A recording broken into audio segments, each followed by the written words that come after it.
প্রিয় শিক্ষার্থীরা, তোমাদের পরিবার এবং তোমাদের সবার শুভকামনা এবং আমরা অস্থির করোনা ভাইরাস থেকে মুক্তি পাব মহান সৃষ্টিকর্তার কাছে প্রার্থনা। এই প্রার্থনা করেই শুরু করতে যাচ্ছি। এটা হলো তোমাদের চতুর্থ ক্লাস, মানে 4 নম্বর ক্লাস। আর ভেক্টরের প্রত্যেকটা ক্লাসই কিন্তু খুবই গুরুত্বপূর্ণ, কারণ আমরা সাধারণত যে অধ্যায় বা যে জিনিস সম্পর্কে জানতে চাই, ভেক্টর সম্পর্কে যদি আমরা না জানি, তাহলে আমরা ওই অধ্যায়গুলো পরিপূর্ণভাবে অ্যান্সার করতে পারবো না। কিন্তু কাজেই আমাদের এই বিষয়ে জানা দরকার। দেখো, তোমাদের আমি শুরুতেই এখানে 3টা কোশ্চেন আছে, সবাই একটু তুলে নাও। দেখো, যদি দেখা না যায় বা কোনো প্রবলেম হয় তোমরা একটু আমাকে নাও। তোমরা একটু প্রথম আছে কি equals to 2i plus j minus k, b vector সমান হলো 3i মাইনাস 2j,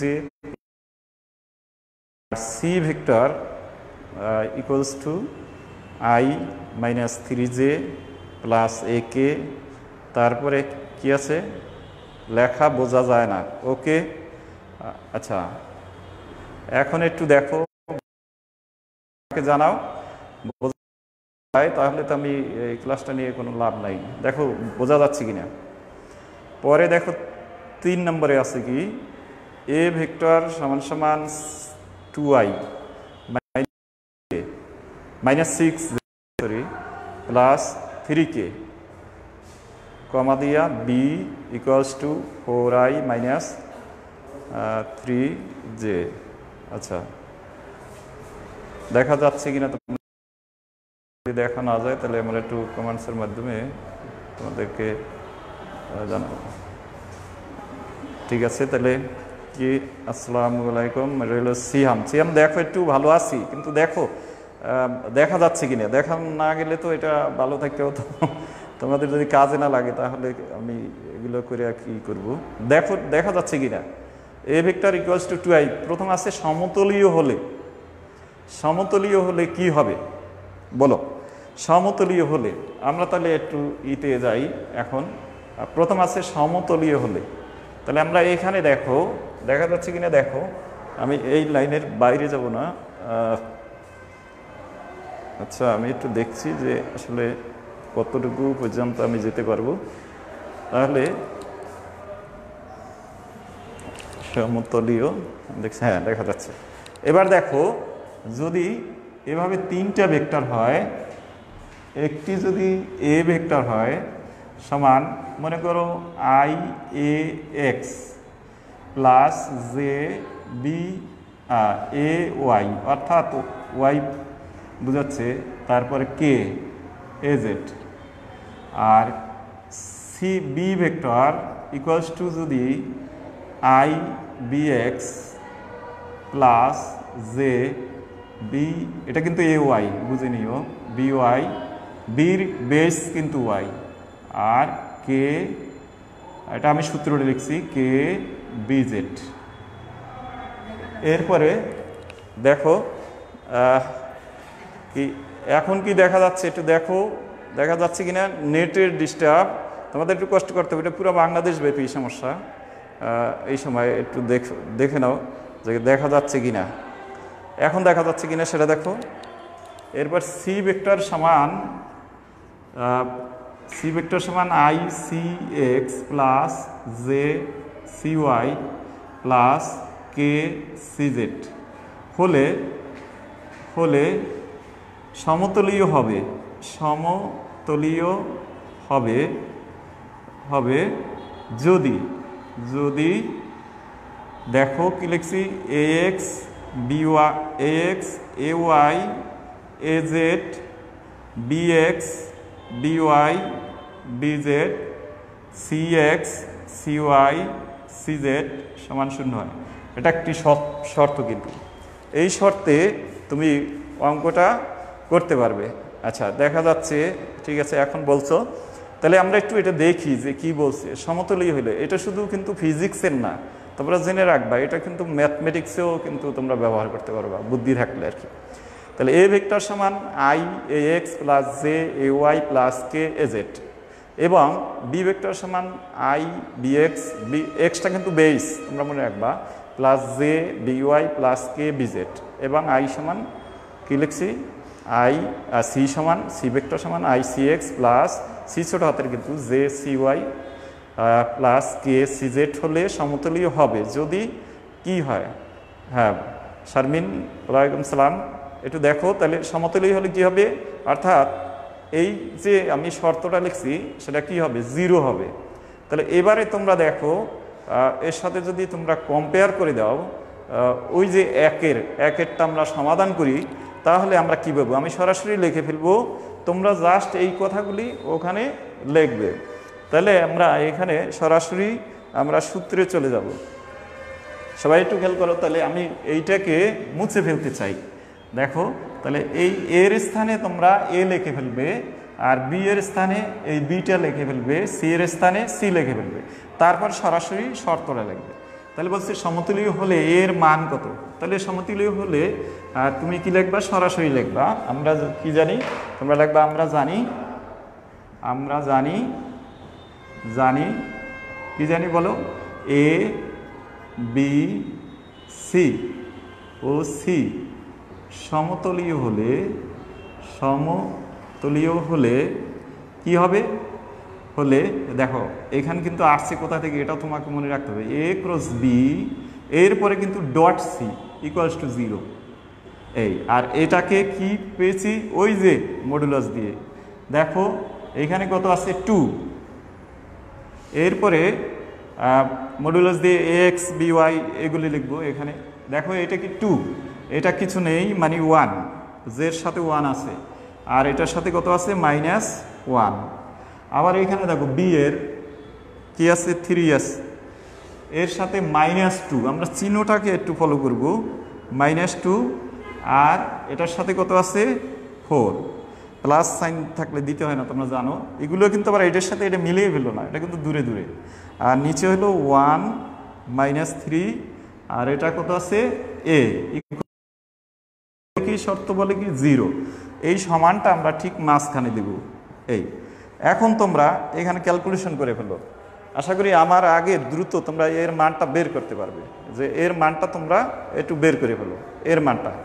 তাহলে কি ঘোলা হইয়া গেছে স্যার, ফাইজুল তুমি একটু ধৈর্য সহকারে দেখো, ঘোলা হয়েছে বাবা সেটা ঠিক হবে, একটু দেখো আবার, ঘোলা হইলে আবার দেখো শর্ত অনুসারে অঙ্কটা করে ফেলো।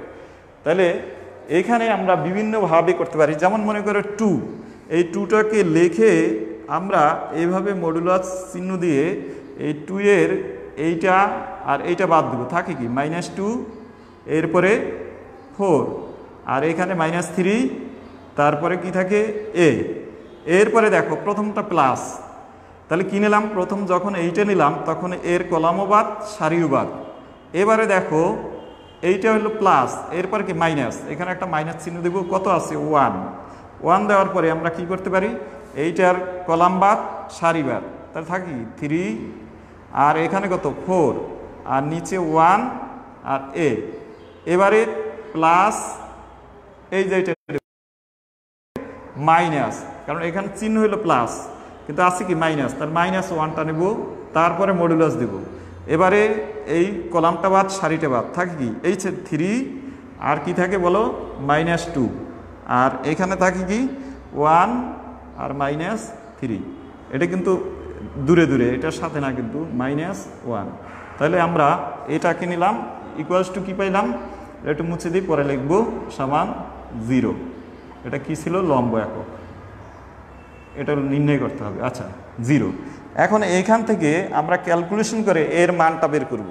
কিভাবে দেখো এর মানটা, এটা কিন্তু মাইনাস, খেয়াল করো এটা হলো মাইনাস, তাহলে এখান থেকে আমরা কি করব, মানটা বের করে ফেলব।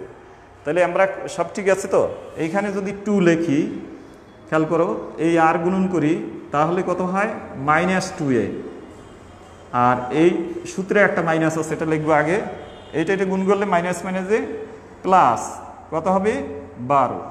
দেখো ঠিক আছে কিনা, তোমরা যে করতেছো তার সাথে এটা মিল আছে কিনা তোমরা একটু ফলো করো, তাহলে আমরা এটাকে কি করতে পারবো। আমাদের কোনো ভুল হয়েছে কিনা সেটা দেখবা। তাহলে আমরা এখানে লিখতে পারি 12, এরপরে এই দিকে আমরা লিখতে পারি -1, এরপরে গুণ করি 3a -4। দেখো ঠিক আছে কিনা, -4 দেখা যাচ্ছে কিনা আমি একটু দেখি, দেখা যাচ্ছে কিনা, লেখা দেখা যায় না। ওকে, এখন দেখা যায়, দেখো ঠিক আছে কিনা।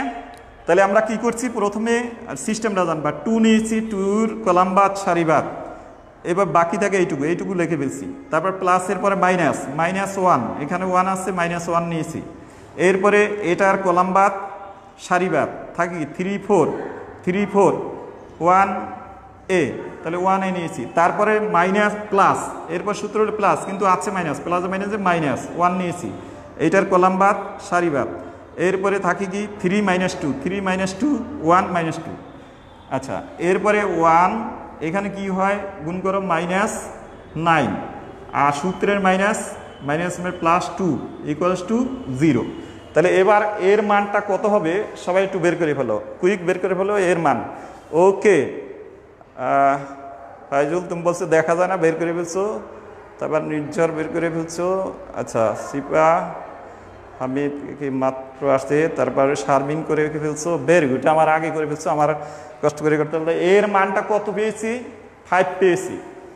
এর মান কত পেয়েছি, 5। আশা করি এই সমতলীয় যত ভেক্টর আছে তোমরা এটাকে বের করতে পারবে, এটা আমার আশা, এবং আমার মনে হয় যে এটা বুঝে গেছে, দেখা যাচ্ছে, ভেরি গুড। দেখো যদি দেখা যায়, এখন এর মানটা তোমরা কষ্ট করে বের করে ফেলো। তাহলে এর মানটা বের করবে, আমি আর করব না এটা, কারণ তোমরা করে ফেলছো। থ্যাংক ইউ সবাইকে যারা করে ফেলছো। তাহলে আমি এটা মুছে ফেলি। সমতলীয় ভেক্টর হওয়ার শর্ত আমি এখানে লিখে দিচ্ছি, এর পূর্বেও লিখেছিলাম কি শর্ত। আশা করি তোমরা সমতলীয় ভেক্টরের ক্ষেত্রে আর কষ্ট হবে না, এই মানে এই যদি পদ্ধতি কোনো অঙ্ক আসে তোমরা করে ফেলতে পারবে। তাহলে আমি যেটা করে ফেলবো সেটা আর রাখবো না, তাহলে এটা আমার শেষ। তাহলে এবারে একটু খেয়াল করো, এরপরে কি আছে, P.Q।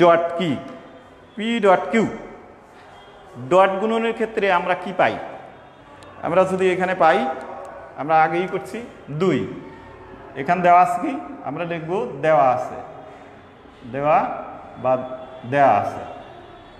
কি দেওয়া আছে দেখো, P.Q = 4√3।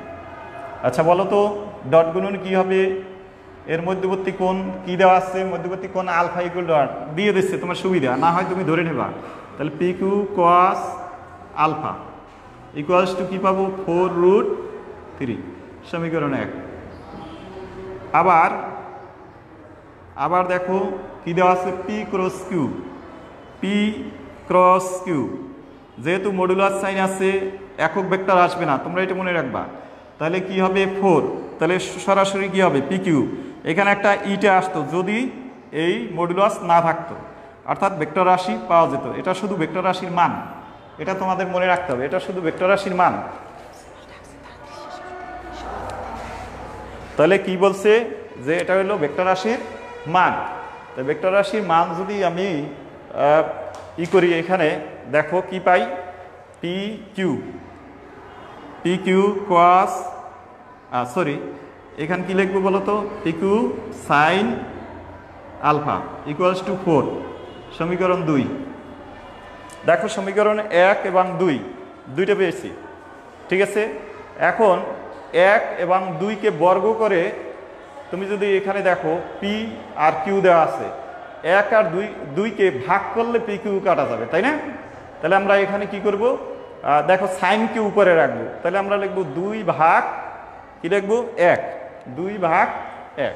তো যদি আমরা এখানে লিখি 2 ভাগ 1, এইটা আমরা শেষ করলাম। তাহলে এখানে 2তে কি PQ sin alpha by PQ alpha, তাহলে এখানে কত দেখো তো 4, আর নিচে 4√3। তোমরা বুঝতে পারছো কিনা দেখো, এইটাকে উপরে লিখছি কারণ বলছি 2 ভাগ 1, আর এইটা আগে, তাহলে PQ কাটা থাকে কি tan আলফা ইকুয়ালস টু 1/√3। তাহলে এখন যদি আলফা করো, আলফা ইকুয়াল tan ইনভার্স কত হয় দেখো তো, tan ইনভার্স 1/√3 সমান কত হয় সবাই একটু বের করো, 1/√3। আচ্ছা একটু বের করে ফেলো কত হয় tan ইনভার্স, বের করো কত হয় তোমরা একটু খেয়াল করো, তাহলে আমরা এটাকে নির্ণয় করতে পারবো। কত হবে ক্যালকুলেশন করে বের করে ফেলো। তাহলে এটা বের করতে করতে আমি জানি যে আমার সাউন্ডটা একটু তোমাদের ওখানে পরে যায়, তোমরা এটা আমার মনে হয় যে ক্যালকুলেটর দিয়ে খুব সহজেই তোমরা বের করতে পারবা যে ইনভার্সের। আচ্ছা বাকি যারা শুধু এখানে প্রেজেন্ট দিয়ে যদি যাও সেক্ষেত্রে কিন্তু কাউন্টিং হবে না, আমি কিন্তু এগুলি তুলে রাখবো। তাহলে তোমরা এখানে কি পাও দেখো তো। আচ্ছা ইনভার্সটা তোমরা বের করতে পারছো, এটা আলফার মানটা কত হবে যদি বের না করতে পারো তোমরা চেষ্টা করো। তাহলে আমার 2 শেষ করে দিলাম 2, এবারে শুধু 3 থাকবে, 3 নাম্বারটা তোমরা করো। 3 কি হবে দেখো, a vector equals to 2i minus 6j plus 3k আর b vector equals to 4i minus 3j minus k। A ও বি সমতলের উপর লম্ব একক ভেক্টর নির্ণয় করো। সমতলের উপর লম্ব একক ভেক্টর আমরা জানি যে এই দুইটার জন্য 30 ডিগ্রি, অনেকে বের করে ফেলছো, থ্যাংক ইউ, অনেকেই বের করছো, ধন্যবাদ। তোমরা একটু খেয়াল করো। এরপরে আমরা 3-এ যাচ্ছি, তাহলে এটা কমপ্লিট। 3-এ যাব। 3-এ একটু দেখো কি দেওয়া আছে, এ ভেক্টর সমান সমান 2i minus 6j plus 3k আর বি ভেক্টর সমান এটা দেওয়া আছে। তাহলে বলছে যে এ ও বি এ সমতলের উপর, তাহলে প্রথমে আমরা বের করব যে এ ও বি এর সমতলে লম্ব ভেক্টর। যদি শুধু বলে লম্ব ভেক্টর তাহলে কি হবে, লম্ব ভেক্টর আমরা এটার ব্যবহার করবি না, লম্ব ভেক্টর এটাকে একটা চিহ্ন বি দিলাম, বি লম্ব ভেক্টর বি দিলাম, এখানে আর সি দিলাম, লম্ব ভেক্টর সি সমান দিলাম, সি ইকুয়ালস টু হবে এ ক্রস বি। ওকে, আর যখন বলবে এই লম্ব একক ভেক্টর তখন মনে রাখবে যে তখন কি হবে, অর্থাৎ তখন লিখব সি ক্যাপ বা ইটা ক্যাপ যাই লিখি ইকুয়ালস টু এই ভেক্টর দুইটা এ ক্রস বি এবং তার মান দ্বারা এটাকে ভাগ করব। ক্লিয়ার, তার মান দ্বারা এটাকে ভাগ করব। যে যদি লম্ব ভেক্টর বলে সমতলে লম্ব ভেক্টর তার c equal to a cross b, আর লম্ব একক ভেক্টর বললে ওইটার মান দ্বারা ভাগ করব। তাহলে আমরা দেখো এখানে বের করতে বলছি লম্ব একক ভেক্টর, এইটা বের করতে বলছি, এটাকে আমরা 1 নং সমীকরণ দিতে পারি। এখন আমরা এখানে বের করি, এখানে a cross b equals to cross গুণনের ক্ষেত্রে তোমরা জানো i j k equals to লিখবি 2 6 আর 3। এরপরে কি লিখতে পারি বলো, 4, তারপরে -3, তারপর -1। এখন এটাকে আই নিলাম, এবার গুণ করো, একবারে যদি করি আই, আমি এটা দিয়ে করব না, যদি একবারে করি আই নিলে কি হবে দেখো, মাইনাস মাইনাসে প্লাস, অর্থাৎ এই কলামও নেব না, এই সারিও নেব না, কলামও নেব না, মাইনাস মাইনাসে প্লাস 6। এরপরে এই কোনাকুনি যদি গুণ করি মাইনাস একটা সূত্রের +9, ঠিক আছে কিনা দেখো 6 9। এরপরে মাইনাস জে নেব, জে নিলে কি হয় দেখো তো, জে নিলাম, এবারে এই দিক দিয়ে গুণ করো -2 সূত্রের মাইনাস 3 4 কত হবে 12 প্লাস কে নেব, তারপর হবে কে নিলে এটা বাদ এটা বাদ, তাহলে -6 আর মাইনাস মাইনাসে প্লাস কত 24।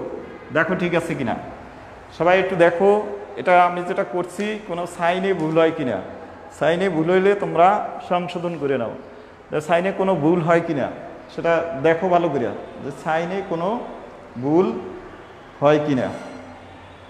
আমরা লিখছি 2i minus 6j plus 3k, এরপর 4i minus j minus k, এরপরে আমরা কি লিখছি দেখো 2, তারপরে মাইনাস 6 মাইনাস 3, সরি এখানে একটা মাইনাস হবে তোমাদের অঙ্কটার ভিতরে। এই দেখো কি কি লিখছি 2 মাইনাস 6 3, তারপরে 4 নিয়েছি, তারপরে এখানে প্লাস দিয়েছি, একটু খেয়াল করো। তাহলে এখানে প্লাস দিলে ঠিক আছে, আমরা এখানে প্লাস দিচ্ছি, সবাই খেয়াল করো। খেয়াল করে এখান থেকে দেখো তাহলে কি পাইলাম যে 2 বসাইলাম এইটা, তারপর মাইনাস 6 বসাইলাম, তারপরে 3 বসাইলাম, আর নিচে হইলো 4, তারপরে মাইনাস 3 মাইনাস 1। এখন তুমি এখানে কি করলা, আই কমন নিলা, আই নেওয়ার পরে এটা বাদ, তাহলে মাইনাস মাইনাস দেখি প্লাস 6, এরপর সূত্রের মাইনাস মাইনাস মানে প্লাস, এরপরে আসো জে নিয়ে এসো মাইনাস জে নিলে এটা বাদ, তাহলে আমরা এদিক দিয়ে গুণ করলে মাইনাস কত হবে মাইনাস 2, আর এদিক দিয়ে গুণ করলে মাইনাস 12। এরপরে আমরা কি নিয়েছি প্লাস কে নিয়ে আবার মাইনাস 6, ওকে মাইনাস 6, এরপরে এটা যদি গুণ করি কত হয় 4 6 24, দেখো ঠিক আছে কিনা। এরপরে যে মানটা বের হবে এই মানটাকে আমরা কি করব, এই মানটাকে যে মানই বের হোক, যে এখান থেকে যা আসবে তোমার, যেমন এখানে আসে কি 15i, তারপরে এখানে কি আসে মাইনাস 14j, তারপরে হইল প্লাস 18k, এভাবে আসে।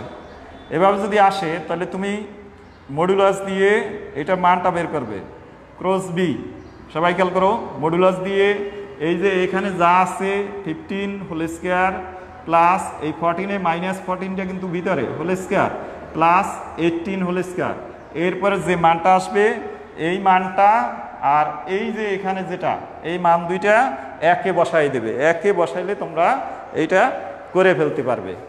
তাহলে দেখো বুঝতে পারছো কিনা, যে তাহলে যদি লম্ব একক ভেক্টর বের করতে বলে তাহলে তোমরা এইটা বের করতে পারবে।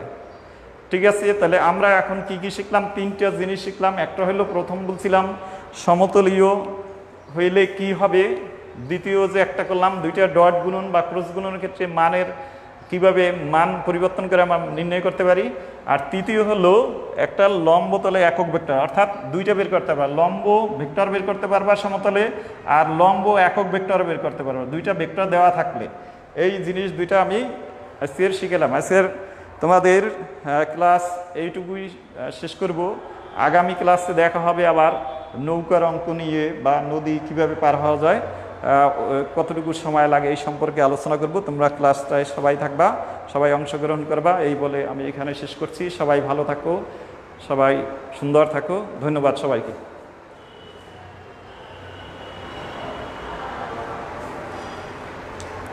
তোমরা এখানে একটা জিনিস, এইটা প্লাস হবে, যে মাইনাস মাইনাস যে প্লাস, সরি এটাকে আমি আবার কারেকশন করে দিচ্ছি, দেখো ঠিক আছে কিনা। আমি বলছি আগে এই সাইনটা, এখানে দেখো আমি একটু দেখি আই, এরপরে এটা যদি ধরো 6 প্লাস 9 মাইনাস জে, এটা যদি দেখো মাইনাস জে, এরপরে মাইনাস জে নিলা মাইনাস 2 12, এরপরে কে নিলা, আমি একটু এটা দেখছি আবার, তাহলে কে নেওয়ার পরে এটা বাদ, এটা হলো 6 আর মাইনাস প্লাস, এরপরে তোমরা এখানে করার পরে এখানে 14 প্লাস 14, ওকে থ্যাংক ইউ। তোমরা যোগ বিয়োগ ভুলে তোমরা একটু দেখে নিও। সবাই ভালো থাকো, সুস্থ থাকো, সবাইকে ধন্যবাদ।